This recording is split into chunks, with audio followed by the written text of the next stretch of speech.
জীবনের সব পিছুটা শ্রমিকদের এই অধিকারগুলি আদায় করার জন্য, এই অধিকারগুলি আদায়ের জন্য একদল বাংলাদেশ শ্রমিক কল্যাণ ফেডারেশন চট্টগ্রাম মহানগরের উদ্যোগে ৩ নং ওয়ার্ডের দি এশিয়াটিক কটন মিল মাঠে রমজানের তাৎপর্য শীর্ষক আলোচনা সভা ও ইফতার মাহফিল অনুষ্ঠিত হয়।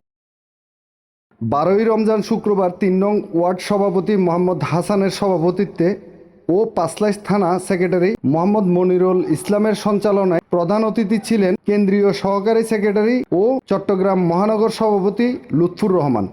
বিশেষ অতিথি ছিলেন চট্টগ্রাম মহানগর বাংলাদেশ শ্রমিক কল্যাণ ফেডারেশনের অর্থ সম্পাদক নূর নবী ও পাঁচলাইশ থানা সভাপতি ডাক্তার আমির হোসেন। এছাড়াও উপস্থিত ছিলেন পাঁচলাইশ থানা সভাপতি আওলাদ হাসান ও অর্থ সম্পাদক নুরুল আফসার কুতুবী সহ অন্যান্য নেতৃবৃন্দরা।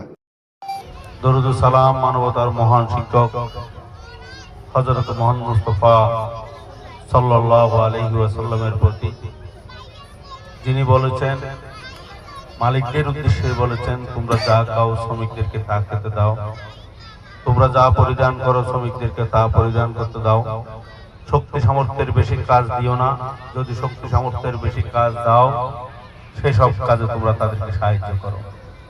নবী মুহাম্মদ রাসূলুল্লাহ সাল্লাল্লাহু আলাইহি ওয়াসাল্লাম শ্রমিকদের পক্ষে এই হোমিও বাণী পেশ করেছিলেন। কিন্তু এই 35 বছর জিন্দেগিতে আমরা যে ট্রেডিং দিচ্ছি আল্লাহর নির্দেশে না গিয়ে থাকার ট্রেডিং, আল্লাহর নির্দেশে করা এবং না করার ট্রেডিংটা আমরা বাস্তবায়ন করতে পেরেছি কিনা জীবনে, এটা আমাদের এখন পর্যালোচনা করা দরকার।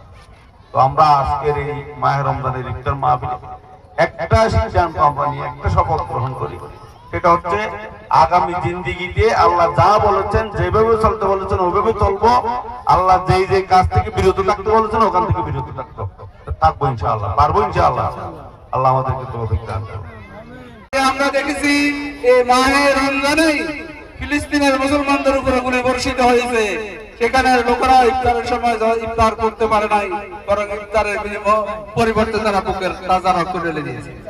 সুতরাং আমাদেরকে এমন একটি সমাজ, এমন একটি রাষ্ট্র, এমন একটি বিশ্ব ব্যবস্থা গঠন করতে হবে যে সমাজ, যে রাষ্ট্রে, যে বিশ্বে কোনো অন্যায় জুলুম থাকবে না। মানুষ তার জীবনে আল্লাহকে ভয় করে যা কিছু করে তাকেই তাকওয়া বলা হয়। আমরা সেহরির পর থেকে এখন ইফতার পূর্ব পর্যন্ত যে পানাহার করতেছি না, কার ভয়? নিশ্চয় আল্লাহর ভয়।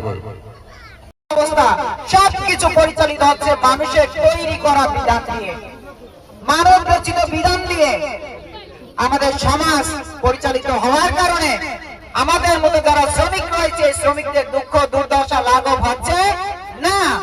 ইকবাল হোসেন, হৃদয় ৭১।